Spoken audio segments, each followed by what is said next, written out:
As many of you will know, Disney just released a new Star Wars movie, The Mandalorian and Grogu, which is a continuation of the 2019 show. It is also the latest example of how the hype for Star Wars has cooled down a little bit, as it opened to around $165 million at the box office. Now, at first, that may sound like it's doing really well, but if you stop to think about it just for a second, for a Star Wars movie, it really isn't that great compared to the other Star Wars movies. For example, The Mandalorian and Grogu has the lowest box office opening weekend for a Star Wars movie, or I should say Disney era Star Wars movie. This movie is not making or looks to make what the previous Disney movies made. For reference, each movie in the sequel trilogy made over $1 billion, with The Force Awakens making $2 billion at the box office. But they all did cost a lot of money, as you can see, so of course the net profit is going to be much lower. But even if you take into account the immense budget, the theater cuts, and all other expenses, the movie still ended up making a lot of money. So when you compare them to what The Mandalorian and Grogu has made so far, you can see that it's definitely a step down. Even if you try to argue that this is also the cheapest Disney era Star Wars movie with a production budget of $165 million and therefore doesn't need to make much to break even or turn profit, the movie is not projected to make $500 million when its estimated breakpoint is between $400 to $500 million. So it's not looking like the movie will turn a profit, but maybe merchandising and streaming will save it from being considered a total flop.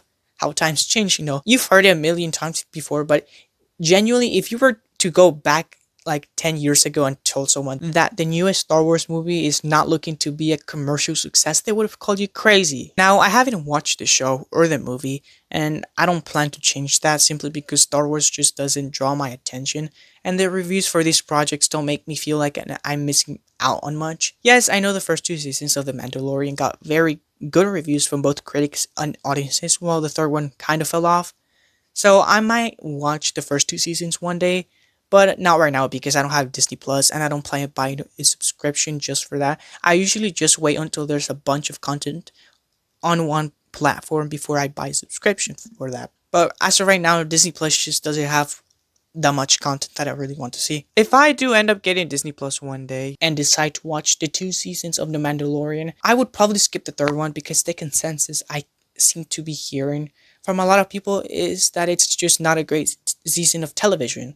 Also, yes, I do use Rotten Tomatoes despite many saying it's unreliable, and to that I say that it's true in some cases, but if you know how to use the site, it can be somewhat useful for deciding what to watch and what to not watch. I'm gonna go a little bit off the rails, but I feel like I need to explain how Rotten Tomatoes works for maybe those of you who don't know how to use the site. So basically the tomato meter, the percentage, the score, whatever you want to call it, basically this number right here, if it's a high number, like say 100%, that doesn't mean that the movie is the best movie ever made. It just means that 100% of critics gave it a positive rating of at least 6 out of 10. When I use the site, I first look at both the critics and the audience score. If the critics score is high but the audience score is low, then I side with the audience score and skip the movie or show. If the critic score is low but the audience score is high, I still side with the audience score and watch the movie or the show, because sometimes critics forget that not everything is meant to deliver a deep message behind the art. Sometimes a movie or show is just meant to entertain and make money. So basically, I primarily use the audience score, and you should probably too. The only time I ever use the critic score is when the audience score seems to be inflated or being biased.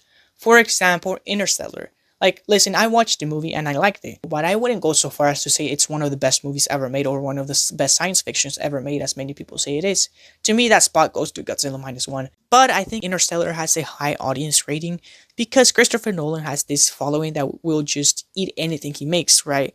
Now, I don't want to come off as me dissing him or criticizing Christopher Nolan. I do think he's a very talented person. I think he's a great director, but sometimes his fan base just glazes him too much. So in this case, the critic score for Interstellar helped me bring down my expectations for the movie. That way, when I finished watching, I wouldn't feel disappointed that it didn't live up to the hype many people were making it seem to be. Like I said, I don't think it's one of the greatest science fiction movies of all time. You may think differently and disagree with me, but we all have our different opinions. Enough of the yapping though, and going back to the Star Wars talk. If you couldn't tell, I am not a Star Wars fan. As I said in the beginning, Star Wars just doesn't draw my attention, which for someone who loves movies, me, right, might be surprising considering how popular this franchise is and the impact it has had on cinema as a whole. I've only watched one Star Wars movie in my life, The only piece of Star Wars content I've ever seen other than a handful of clips on the internet actually.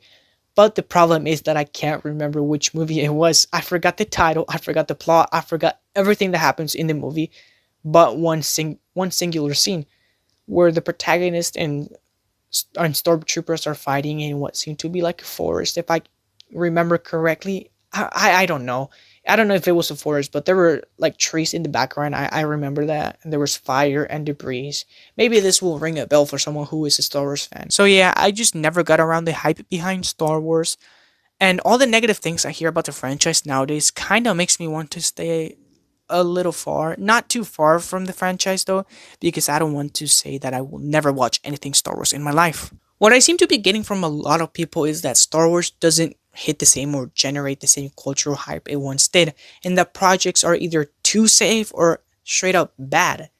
The main criticisms I mostly hear come from the sequel trilogy. Many longtime fans online feel that Disney leaned too heavily on the nostalgia and mishandled the sequels, which ruined the franchise for many.